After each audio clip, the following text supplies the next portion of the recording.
రాష్ట్రంలో కాంగ్రెస్ ప్రభుత్వం ఏర్పడి ఏడాదిన్నరైనా మా డిమాండ్ ఇంకా నెరవేరట్లేదు. కనీసం పీఆర్సీ, అటు పెండింగ్ డీఏలు 5 డీఏలున్నాయి. ఉద్యోగుల బదిలీలు, రిక్రూట్‌మెంట్‌కి సంబంధించి ఎట్లాంటి నిర్ణయం ప్రభుత్వం తీసుకోవట్లేదన్న ఉద్దేశంతో ఉద్యోగ, ఉపాధ్యాయ సంఘాలు కార్యాచరణకు ముందుకొచ్చాయి. దీంతోని ప్రభుత్వం కొంత దిగివచ్చి ఆ అధికారులతో కమిటీ వేసింది. ప్రస్తుతం అధికారుల కమిటీ ఆహ్, ఉద్యోగ, ఉపాధ్యాయుల నుంచి సమస్యలను స్వీకరిస్తా ఉన్నది. ప్రభుత్వానికి త్వరలో నివేదిక ఇచ్చే అవకాశం ఉంది. అయితే ఉద్యోగులకు, ఉపాధ్యాయులకు ఎట్లాంటి సమస్యలున్నాయి? వాళ్ళ డిమాండ్‌లేంటి? అందులో ఫైనాన్షియల్ ఏమున్నాయి? నాన్ ఫైనాన్షియల్ ఏమున్నాయి? ప్రభుత్వం వీటన్నిటిని పరిష్కరించే అవకాశం ఉంటుందా? ఎంతవరకు పరిష్కరిస్తుందనే అంశాల మీద మనతో పాటు మాట్లాడడానికి ఉన్నారు. తెలంగాణ ప్రాంత ఉపాధ్యాయ సంఘం రాష్ట్ర అధ్యక్షుడు హనుమంతరావు గారు ఉన్నారు. సార్ నమస్తే. నమస్కారం. సార్, ప్రభుత్వం కమిటీ అయితే వేసింది. ఈ కమిటీ ఉపాధ్యాయుల నుంచి గానీ, ఉద్యోగుల నుంచి గానీ అభిప్రాయాలు తీసుకుంటుందా సమస్యలు? అవును.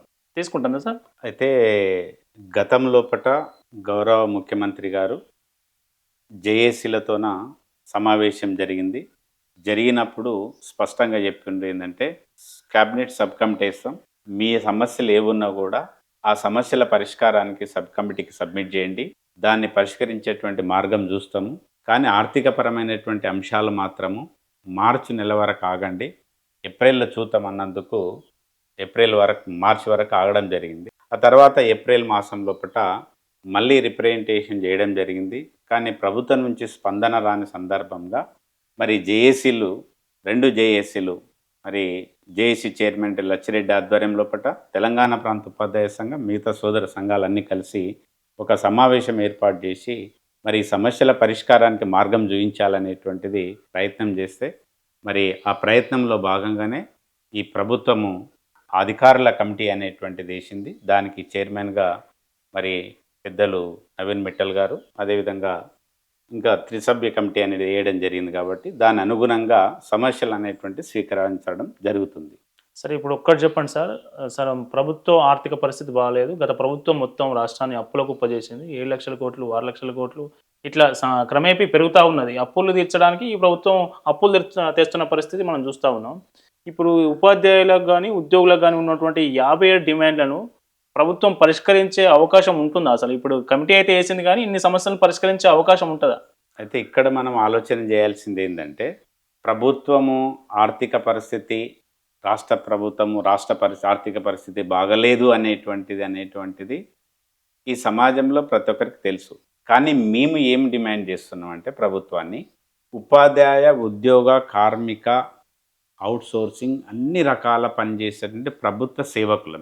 మరి ప్రభుత్వ సేవకులుగా మామూలని బాగా చూసుకోవాల్సినటువంటి బాధ్యత ఈ ప్రభుత్వానిది. మరి దీనికి సంబంధించినటువంటిది దేశం లోపట ఏ రాష్ట్రం లోపట కూడా 5 డిఏలు పెండింగ్ లేవు. గత ప్రభుత్వం పెండింగ్ పెట్టింది కాబట్టే ఈ ప్రభుత్వం వచ్చినంబడే మేము అన్ని డిఏలు క్లియర్ చేస్తామనేటువంటి ఒక హామీ కాంగ్రెస్ ప్రభుత్వం ఇచ్చింది. మరి ఇచ్చిన క్రమం లోపట వాటిని నెరవేర్చాల్సినటువంటి బాధ్యత ప్రస్తుత ప్రభుత్వానిదే. కానీ మేము కూడా సమయం ఇచ్చినాం. ఎప్పుడు వచ్చినంబడి ఇస్తామన్న డిఏలు ఇప్పటికీ సంవత్సరంన్నర అయిపోతుంది. అయిపోయినప్పటికీ కూడా డిఏలు ప్రకటించకపోవడము, శాంక్షన్ చేయకపోవడం ఏంటిది? మరి ఆర్థిక పరిస్థితి బాగలేదు. మరి 6 డిఏలు లేదా 5 డిఏలు ఏమని అంటలేము కదా మేము. కనీసం ఒక 2-3 డిఏలు అనేటివి ఇవ్వాల్సిన బాధ్యత ఉంది కదా. మరి ఆర్థిక పరిస్థితి బాగలేనప్పుడు ఉచిత పథకాలు అనేటువంటివి చాలా పెడుతున్నారు. మరి లేనప్పుడు దాన్ని క్రమబద్ధీకరించాల్సినటువంటి బాధ్యత కూడా ప్రభుత్వాన్ని. మరి ఆర్థిక డిసిప్లిన్ అనేటువంటిది ఖచ్చితంగా ఉండాలి. కానీ ఏదో మాకు డిఏలు ఇస్తేనే ప్రభుత్వం నడవదు అనేటువంటిది అబాండ్ వేయడం తప్పు. మరి ఇంకోటి ఏంటిదంటే, మేము చేసేటువంటి యొక్క సేవ వల్లనే ప్రభుత్వానికి మంచి గుర్తింపు వస్తుంది. మరి అటువంటి గుర్తింపు తీసుకొచ్చేటువంటి బాధ్యత ఉద్యోగ ఉపాధ్యాయుల పైన ఉంది. మరి వీరిని సమంగా చూసుకోకపోతే, సరి అయిన విధంగా ఆదుకోకపోతే అది ప్రభుత్వానికి కూడా చెడ్డ పేరు వస్తుంది. కాబట్టి ప్రభుత్వం విశాల హృదయంతో ఆలోచన చేసి మరి ఏది మంచి, ఏది చెడు, ఏది ఎంతవరకు ఇవ్వాల్సిన బాధ్యత ఈ ప్రభుత్వం పైన ఉందని మేము డిమాండ్ చేస్తున్నాం. సార్, ఇప్పుడు సరే, డబ్బులు లేవు, ఆర్థికపరమైన సమస్యలు, ఆర్థికపరమైన డిమాండ్లు మేము తీర్చలేమని చెప్తాను కదా. ఇప్పుడు నాన్ ఫైనాన్షియల్ ఇష్యూస్ కూడా చాలా ఉన్నాయి. దాదాపు 2/3 కంటే ఎక్కువ ఉంటాయి నాకు తెలిసి. వాటినన్నా పరిష్కరించవచ్చు కదా ఒక కమిటీ వేసి, ఉద్యోగ ఉపాధ్యాయులకు సంబంధించి. అయితే కమిటీ వేయడం జరిగింది. క్యాబినెట్ సబ్ కమిటీ వేసిండ్రు, దాని రిపోర్ట్ ఏది ఇంతవరకు బహిర్గతం చేయలేదు. ఉమ్. మళ్ళీ ఇప్పుడు అధికారుల కమిటీ వేసిండ్రు. ఈ అధికారులు కూడా మేము వెళ్ళి ఏ సమస్య చెప్పినా కూడా వాటిని అన్నిటిని కూడా సావధానంగా వింటున్నారు. మరి ఆ వినడమే కాకుండా ఈ సమస్యల పరిష్కారం ఏవేమనేటువంటి ఫైనాన్షియల్, నాన్ ఫైనాన్షియల్ 2 డివైడ్ చేసి చెప్పడం జరిగింది. ఫైనాన్షియల్ రిలేటెడ్గా ఉన్నటువంటివి ఏది అనేటువంటిదంటే డిఏలు ఉన్నవి, పిఆర్సీ ఉన్నటువంటిది, పెండింగ్ బిల్స్ ఉన్నటువంటివి. ఇవి వీళ్ళ కనీసమైనటువంటి బాధ్యత. రిటైర్మెంట్ అయినటువంటి వాళ్ళకి బెనిఫిట్స్ లేకుండా అయినాయి. మరి ఇవన్నీ ఎవరు బాధపడాలి, ఎవరు భరించాలి? కాబట్టి ఇవి ఒక రకమైనటువంటి నాన్ ఫైనాన్షియల్ ఉన్నటువంటి అనేక సమస్యలు ఉన్నాయి. డిపార్ట్మెంట్ వారిగా ఒకటి ఉంది. ఇప్పుడు ఎడ్యుకేషన్ డిపార్ట్మెంట్ తీసుకున్నాను అనుకోండి, ఉదాహరణకు ఎడ్యుకేషన్ డిపార్ట్మెంట్ తీసుకుంటే అక్కడ అనేకమైనటువంటి సమస్యలు ఉన్నాయి. ఉదాహరణకు 317 జీవో సంబంధించినటువంటివి. గత ప్రభుత్వం తప్పు చేసింది కాబట్టి 300 జీవో బాధితులు ఎవ్వరున్నా ప్రతి ఒక్కరికి న్యాయం చేసేటువంటి బాధ్యత మేము తీసుకుంటామన్నది. కాబట్టి ఈ ప్రభుత్వం తీసుకోవాల్సిందే. ఇప్పటికి కూడా మ్యూచువల్ ఇచ్చిండ్రు, స్పౌజ్ కొంత ఇచ్చిండ్రు, తర్వాత లోకల్ అనేటువంటి తీసుకోలేదు. కాబట్టి మేము ఒకటే కోరేది ఏంటంటే స్థానికత ఆధారంగా ఉన్నటువంటి ఎవరైతే డిస్టర్బ్ అయినరో, ఎవరైతే బాధితులుగా ఉన్నారో వాళ్ళని ఖచ్చితంగా వారి యొక్క సొంత జిల్లాలకు పంపాలి. అయితే ఒకటి అంటుంది ప్రభుత్వం ఏంటంటే, విద్యాశాఖ ఏమంటుందంటే ఖాళీలు లేవు కాబట్టి మేము చేయలేమంటుంది. ఖాళీలు లేని సందర్భంలో మీరు ఇమ్మీడియట్గా ఏం చేయాలంటే డిప్యుటేషన్ ఇవ్వండి. డిప్యుటేషన్ ఇచ్చిన తర్వాత ఆ జిల్లా లోపల ఖాళీ ఎప్పుడైతుందో అప్పుడు ఫిలప్ చేస్తామనేటువంటి ఒక ఆర్డర్ ఇచ్చినట్లయితేనంటే అందరు ఉపాధ్యాయులు కూడా సంతృప్తికరంగా ఉంటారు. ఇక రెండవది సెంట్రల్ స్పౌజ్ అనేటువంటి ఇవ్వడం లేదు. ఇది చాలా బాధాకరమైనటువంటిది. ఆర్మీలో, నేవీలో, ఇంకా డిఫరెంట్ సెంట్రల్ డిపార్ట్మెంట్లో పనిచేసేటువంటి వాళ్ళకు రాష్ట్ర వాళ్ళకేమో స్పౌజ్ ఉంది, సెంట్రల్ వాళ్ళకి లేకపోవడం ఏంటిది? కాబట్టి సెంట్రల్ స్పౌజెస్ కూడా ఖచ్చితంగా ఇవ్వాల్సినటువంటి బాధ్యత. దీనితో పాటు మరి మ్యూచువల్ కూడా ఎప్పుడైనా ఇవ్వచ్చు, ఎక్కడ ఏ జిల్లాకైనా ఇచ్చు. ఎందుకంటే సేమ్ క్యాడర్ ఉంటుంది, సేమ్ మీడియం ఉంటుంది. కాబట్టి ఎటువంటి ప్రాబ్లం లేకుంటుంది. కాబట్టి మ్యూచువల్స్ అనేటువంటివి కూడా ఇవ్వాల్సినటువంటిది 317 జీవో సంబంధించి. అదేవిధంగా కేజీబీలో పనిచేస్తున్నటువంటి టీచర్లు కూడా ఉన్నారు. కేజీబీలో పనిచేస్తున్న టీచర్లకు అయినటువంటిది వాళ్ళకు మినిమం టైం స్కేల్ ఇవ్వమని చెప్పడం జరిగింది. వాళ్ళకు ఈక్వల్గా ఉన్నటువంటి ప్రభుత్వ ఉపాధ్యాయులకు ఎటువంటి సెలవులు ఉన్నావో వాటిని వర్తింపజేయమని అడిగినాం. తర్వాత ఇంకోటి డిప్టీ వార్డెన్ ఇవ్వమన్నాం. ఆ తర్వాత వాళ్ళకు కేర్ టేకర్ ఇవ్వమన్నాం. ఇటువంటివి లేకుండా ఉండడం మనకు కూడా చాలా బాధాకరమైనటువంటి విషయాలు ఇవి కూడా ఉన్నవి. అదేవిధంగా ప్రమోషన్స్, ట్రాన్స్ఫర్స్ ప్రతి సంవత్సరం పెడతామన్నారు. అవి కూడా పెట్టాల్సినటువంటి బాధ్యత ప్రభుత్వం అనేది. ఇట్లా చిన్న చిన్న విషయాలన్నిటిని కూడా మనం కూలంకషంగా ప్రతి ఒక్క అంశాన్ని నాన్ ఫైనాన్షియల్ ఏంటివి, ఫైనాన్షియల్ ఏంటివి అనేటువంటి స్పష్టంగా తెలంగాణ ప్రాంత ఉపాధ్యాయ సంఘం తపస్సు నుంచి ఆ యొక్క 3 మెన్ కమిటీ కూడా ఇవ్వడం జరిగింది. సార్, మొన్న ఒక ప్రైవేటు ఫంక్షన్, ఒక మీడియాకు సంబంధించిన ఫంక్షన్ హాజరైన సీఎం రేవంత్ రెడ్డి గారు నన్ను కోసిన ₹1 వచ్చే పరిస్థితి లేదు, మీకు ఇలాంటి ఆపత్కర సమయంలో ఉద్యోగులు, ఉపాధ్యాయులు ప్రభుత్వానికి అండగా నిలబడాలి, మీరు కలిస్తేనే ప్రభుత్వం, ఈ ప్రజల కోసం సేవ చేయడానికే ఉన్నాం, మీరు ఇట్లా సమ్మె చేస్తాం లేకుంటే కార్యాచరణ పోతాం, ఉద్యమ బాట పడతాం అంటే కుదరదు అని మాట్లాడారు. దీన్ని ఉద్యోగ ఉపాధ్యాయ సంఘాలు ఎట్లా చూస్తున్నాయి? అయితే ప్రభుత్వం ఏర్పడి సంవత్సరంన్నర అయినప్పటికీ కూడా ఆర్థికపరమైనటువంటి అంశాలు, అంటే ఉదాహరణకు మేము జమ చేసుకున్నటువంటి జీపీఎఫ్ డబ్బులు మేము తిరిగి తీసుకోవాలంటే కూడా సంవత్సరాలు వెయిట్ చేయాలి. అసలు మా అమౌంట్ అనేటువంటిది ప్రభుత్వం ఎట్టి పరిస్థితుల్లో టచ్ చేయకూడదు, దాన్ని కూడా తీసుకోకూడదు. కానీ తీసుకున్నది, వాడుకున్నది, ఆ వాడుకున్నది ఇయ్యమని అడుగుతానంటే బాధ ఎందుకు?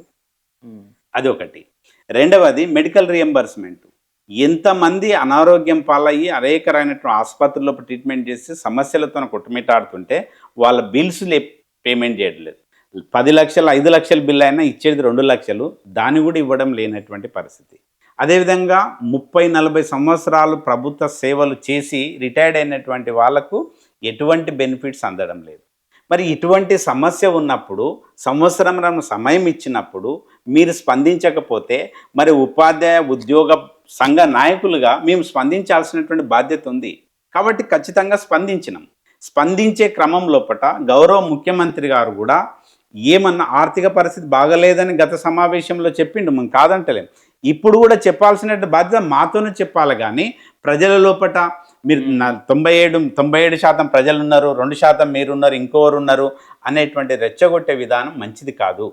ఎందుకంటే 98% ఉండొచ్చు, 97% ప్రజలు ఉండొచ్చు. ఆ ప్రజలకు సేవ చేసేటువంటి యొక్క 2-3% వాళ్ళం ఉన్నాము.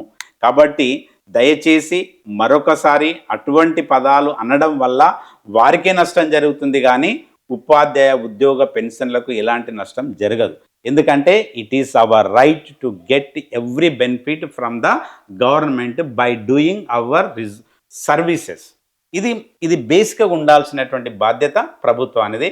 కాబట్టి ఆ విధంగా అనడం వల్ల సరే అది ఎమోషనల్గానా లేకపోతే తన యొక్క బాధని చెప్పడం అంటే ఆర్థిక పరిచయం కానీ మరి పబ్లిక్ని పెడతా మాట్లాడతా మీరే నిర్ణయం తీసుకోండి అనేటువంటిది మాత్రం అది మంచిది కాదు. భవిష్యత్తు లోపల ఆ విధంగా అనొద్దని కూడా తపస్సు డిమాండ్ చేస్తుంది. అయితే మీరు ఇంతకుముందుకు మాట్లాడారు జీపీఎఫ్ కావచ్చు, రిటైర్మెంట్ బెనిఫిట్స్ బిల్లులు ఏవి క్లియర్గా అవుతలేవు అని అంటున్నారు కదా. అవును. మన బహుశా మీరు మంత్రులకి ఏం కమిషన్ ఇస్తలేరేమో, అందుకే క్లియర్ అవుతలేవు. నిన్న మంత్రి మాట్లాడిన మాటలు బాగా వైరల్ అయినాయిగా. మంత్రులు కమిషన్లు తీసుకుంటారు, మామూలుగా ఏ మంత్రి అయినా బిల్లులు క్లియర్ చేయడానికి సంతకాలు పెట్టడానికి. నేను అట్లా చేయట్లేదని మంత్రి కొండా సురేఖ గారు అన్న కామెంట్స్ ఇప్పుడు వైరల్ అయినాయి. అట్లాంటి పరిస్థితి ఉంటుందా అసలు? మీ రిటైర్మెంట్ బెనిఫిట్స్ కావచ్చు, మీ బిల్లు క్లియరెన్స్ కమిషన్ ఇచ్చే పరిస్థితి ఉంటుందా అసలు అట్లాంటి?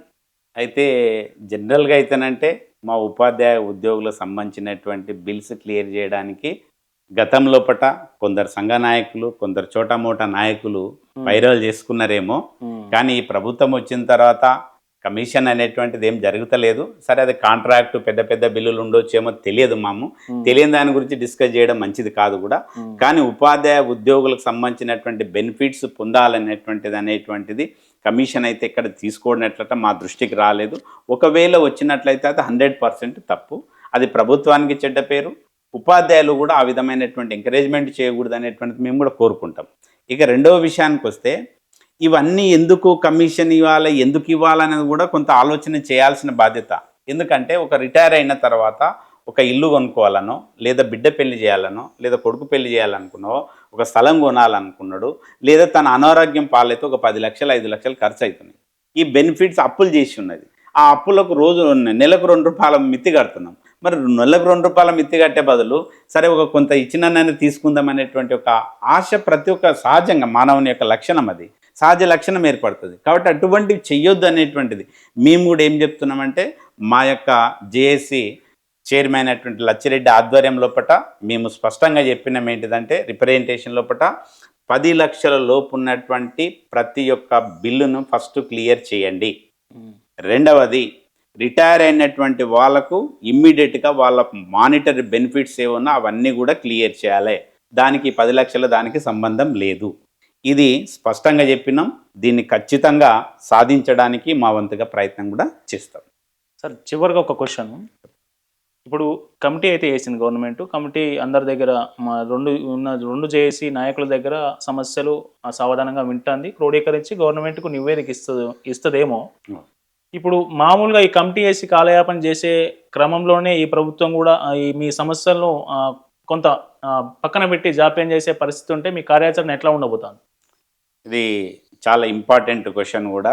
ఎందుకంటే గతంలోపట చర్చల ద్వారా ఏదైనా సమస్య పరిష్కారం అన్నందుకే గతంలో 2 సార్లు గౌరవ ముఖ్యమంత్రి గారు కలిసిండ్రు, సబ్ కమిటీ కలిసింది, విన్నవించినాం. ఇప్పుడు ఈ యొక్క అధికారుల కమిటీ కూడా మా జేఏసీ తరపునొపట విన్నవించినాం. ఇప్పుడు ఈ సమస్యల గురించి కూడా నాన్ ఫైనాన్షియల్ ఉన్నవి ఇమ్మీడియట్గా సాల్వ్ చేయమని, ఫైనాన్షియల్ రిలేటెడ్ ఉన్నటువంటివి పెండింగ్ బిల్స్ సంబంధించినటువంటి 10 లక్షల లోపల ఉన్నట్టు బిల్లు క్లియర్ చేయాలని, రిటైర్ అయినటువంటి వాళ్ళకు మానిటరీ బెనిఫిట్స్ ఏవి కూడా పెండింగ్ పెట్టకుండా అన్నీ కూడా క్లియర్ చేయమని, అదేవిధంగా డిఏలు ప్రకటించమని కూడా మేము స్పష్టం చెప్పినాం. ఈ కమిటీ రిపోర్టు గౌరవ ముఖ్యమంత్రి గారికి ఇచ్చిన తర్వాత ఏమి నిర్ణయం తీసుకుంటారని వేచి చూస్తాము. వేచి చూసిన తర్వాతప్పటి కూడా ప్రభుత్వం స్పందించకపోతే ఖచ్చితంగా కార్యాచరణ ప్రకటించేటువంటి బాధ్యత మేము తీసుకుంటాం. ఏం తీసుకుంటాం, ఎలా తీసుకుంటాం అనేటువంటిది జేఏసీలో డిస్కస్ చేసి నిర్ణయించి ప్రభుత్వాన్ని ఖచ్చితంగా సాధించుకున్నటువంటి పూర్తి విశ్వాసం మా జేఏసీకి ఉంది. ఆ దిశలోపట మేము ప్రయత్నం చేస్తున్నాం. ఓకే. ప్రజాప్రభుత్వం ఉంది. ప్రజాప్రభుత్వం ప్రజలకు ఇటు ఎంప్లాయీస్కు ఫ్రెండ్లీగా కొనసాగుతూ ఉన్నది. కావాలనే కొన్ని ప్రతిపక్ష పార్టీలు, కొన్ని శక్తులు ఉద్యోగ ఉపాధ్యాయ సంఘాలను ప్రభుత్వం మీకు ప్రోద్బలం చేస్తున్నాయని కొందరు నాయకులు అంటా ఉన్నారు. నిజం ఉందా అందులో? ఇప్పుడు ఎట్లుంటారంటే ఏదైనా ఒక సంఘ నాయకుడు ఏదో ఒక రాజకీయానికి అనుబంధమో లేదా పరిచయమో లేదా సంబంధాలు అనుబంధాలు ఏవో ఉండొచ్చు, కాదనే మేమేం అంటలేము. కానీ రాజకీయాలు మీరు చూసుకోండి. ఎందుకంటే ఏ రాష్ట్రంలో అయినా దేశంలో అయినా కూడా రాజకీయాలు నడుస్తుంటాయి, నడుస్తుంటుంది, మేము కాదంటలేము. కానీ మేము అడిగేటువంటి యొక్క డిమాండ్స్ ఇవి సరి అయినవా కాదా అని మీరు ఆలోచన చేయండి. ఇప్పుడు ఒక డిఏ పెండింగ్ ఉంది, ఆ డిఏ ఎందుకు ఇస్తలేవా అని అడతారే, కొద్దిగా వెయిట్ చేయండి భయ్ అంటే ఓకే. 5 డిఏలు పెండింగ్ ఉన్న ఏ రాష్ట్రం లేనటువంటివి అడగాల్సినటువంటి బాధ్యత కదా. ఈ రాజకీయ పార్టీ రాజకీయం తర్వాత విషయం, ఇది అడగాల్సినటువంటి బాధ్యత మాది. అదేవిధంగా పెండింగ్ బిల్స్ ఉన్నాయి, వాటిని అడగాల్సిన బాధ్యత మాకుంది.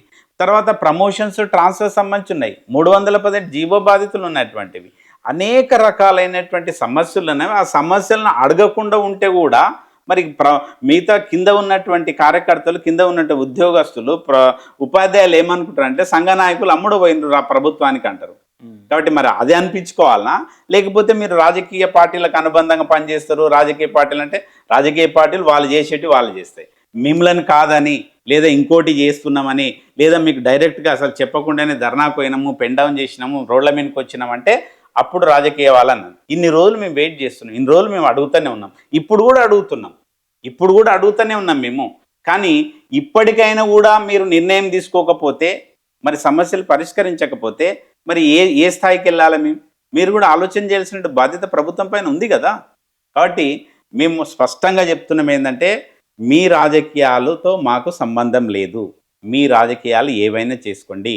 ఉపాధ్యాయ, ఉద్యోగ, కార్మిక, పెన్షనర్ల, అవుట్సోర్సింగ్ అందరికి సంబంధించినట్టు అన్ని రకాల మేనేజ్మెంట్ స్కూల్స్లో అనేటువంటి ప్రతి ఒక్క పెన్షనర్ కానీ అందరూ కూడా వాళ్ళ యొక్క సమస్యలను మీరు పరిష్కరించాల్సినటువంటి బాధ్యత మీ పైన ఉంది. ఖచ్చితంగా పరిష్కరించాలే.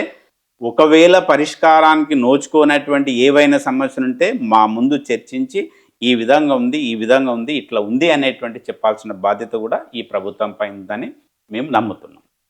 ఓకే, ఇది మనకు తపస్ రాష్ట్ర అధ్యక్షుడు హనుమంతరావు గారు మనతో చెప్తున్న విషయం ఏంటంటే, ఖచ్చితంగా మేము గవర్నమెంట్ ఏర్పాటు చేసిన కమిటీకి అన్ని మా డిమాండ్స్, మా ఏవైతే నీడ్స్ ఉన్నాయో, మాకు రావాల్సిన ఏమున్నాయో అవన్నీ కమిటీకి సవివరంగా చెప్పినాం. కమిటీ గవర్నమెంట్కు రిపోర్ట్ ఇచ్చిన తర్వాత గవర్నమెంట్ స్పందిస్తుందని ఆశిస్తూ ఉన్నాం.